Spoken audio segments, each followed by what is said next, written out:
So in today's video, we discuss an easy method for typing the object replacement character symbol in your Microsoft Word using a Word shortcut method. So for doing this, you must open your Microsoft Word MS Office document, and after that you must type here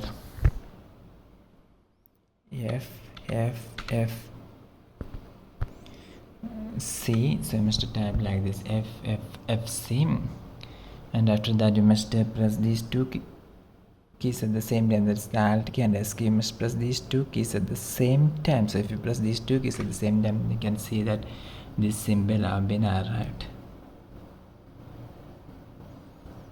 So this is the symbol for object replacement character. So you can easily type by simply typing FFFC, and after typing FFFC, you must simply press these two keys at the same time. That's Alt key and S key. You can see that this symbol have been arrived. For more videos, you can subscribe. Thank you.